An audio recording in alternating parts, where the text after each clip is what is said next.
किसी ने बड़े कमाल की बात कही है कि ज़िंदगी में 2 लोगों से हमेशा सीखना चाहिए। पहला उनसे जो सफल हुए हैं ताकि सीख पाओ कि क्या करना चाहिए। दूसरा उनसे जो असफल हुए हैं ताकि सीख पाओ कि क्या नहीं करना चाहिए। नमस्कार दोस्तों, मैं हूं मनीष कुमार और आप लोग देख रहे हैं कुमार मनीष।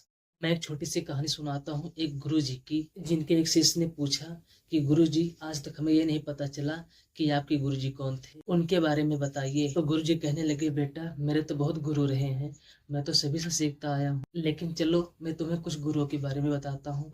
3 गुरु के बारे में बताता हूँ। सबसे पहले जब मैं साधना के दौर पे आया था, नया नया तपस्वी बना था, साधु बना था, तो मैं ऐसे ही गांव से बाहर निकल रहा था। शाम का समय था, अंधेरा होने को आया था। तब मैंने देखा कि एक बच्चा हाथ में मोमबत्ती जला करके उस मोमबत्ती को ले करके मंदिर की तरफ जा रहा था। तो मैंने सोचा चलो इससे पूछते हैं, इसको अपने ज्ञान का प्रदर्शन करके दिखाते हैं। मैंने उसे बुलाया और पूछा, बेटा जब तुम घर से निकले मोमबत्ती हाथ में ले करके तो ये बुझी हुई होगी, फिर तुमने इसे जला लिया होगा।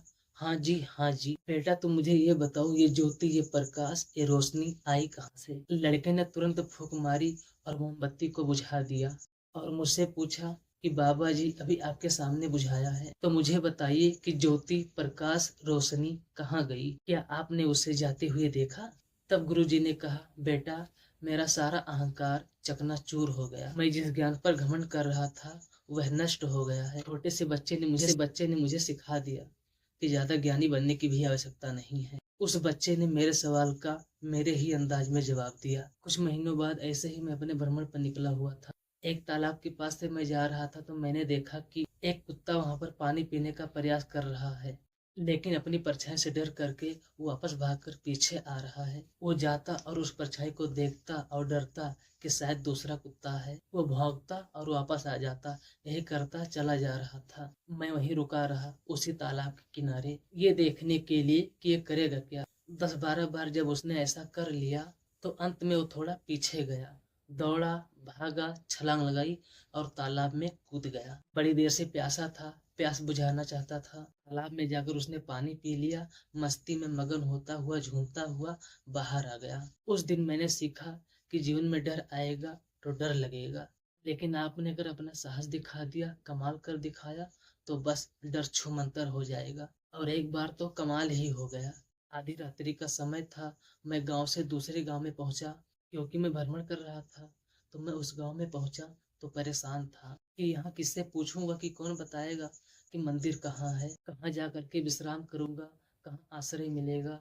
तभी मैंने देखा एक व्यक्ति, एक कारीगर, जो वो दीवार तोड़ने का काम कर रहा था। मैं पहुंचा उसके पास और बहुत ही सहज भाव से पूछा कि भाई साहब कारीगर जी, थोड़ा बता दीजिए किस गांव का मंदिर कहाँ है, मुझे वहां जाकर विश्राम करना है, काफी दूर से चला आ रहा हूँ।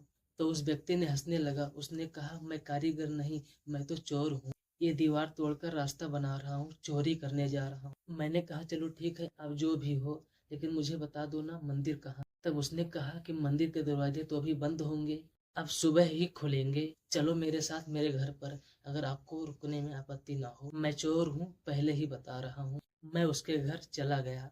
बड़ा भोला इंसान था, लेकिन वो चोरी करता था। उसी समय मेरी तबीयत खराब हो गई तो मैंने उससे कहा 3-4 दिन यहाँ विश्राम करना चाहूंगा। उसी के घर पर रहा। जब भी वो चोरी करने जाता था तो प्रार्थना करके जाता था कि आज चोरी हो जाए, लेकिन 2-3 रात्रि से उससे चोरी ही नहीं हुई। उदास मन से नहीं आता था, बल्कि उस भाव से आता था कि कल चोरी पक्के से करूंगा। और एक रात्रि जब वो आया तो उसने बताया कि उसने सामान चुरा लिया। मैंने उससे कहा कि मैंने तुमसे सीखा है कि निरंतरता आगे बढ़ा जाए, प्रयास किया जाए तो जीत मिलेगी, लेकिन बुरा मत मानना।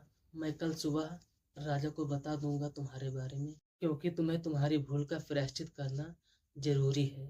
हट्टे कट्टे नौजवान होकर चोरी करते हो, गलत बात है। उसने कुछ नहीं कहा। अगले दिन सच में मैंने राजा के दरबार में जाकर उसके बारे में सब बता दिया और शायद राजा ईमानदारी से प्रसन्न हुए। राजा ने उसे सजा नहीं दी, बल्कि एक अवसर और दिया जीवन में सुधरने का। उस दिन से शायद उसने चोरी छोड़ दी। मैं वह गांव छोड़कर आ गया, लेकिन मेरे ऐसे कई गुरु रहे हैं। ये 3 गुरु मुझे याद आते हैं, जो जीवन में बार बार अच्छी बातें सिखाते हैं। एक बार फिर से वही बात कहना चाहता हूँ, जिंदगी सबसे बड़ी गुरु है, लाइफ से बड़ा कोई टीचर नहीं। लाइफ हर दिन आपको लेसन्स देती रहती है, सिखाती रहती है। अगर आप सीखते रहेंगे, उन पर विचार करते रहेंगे, तो आप पक्का आगे बढ़ते रहेंगे। इसीलिए कहता हूँ, कर दिखाओ कुछ ऐसा, दुनिया करना चाहे आपके जैसा। अगर वीडियो अच्छा लगा हो तो वीडियो को लाइक कीजिए, चैनल को सब्सक्राइब कर लीजिए और नोटिफिकेशन ऑन कर लीजिए, ताकि मैं जो भी वीडियो डालूँ आपके पास पहुँच जाए। तब तक के लिए धन्यवाद। फिर मिलेंगे किसी नेक्स्ट वीडियो में।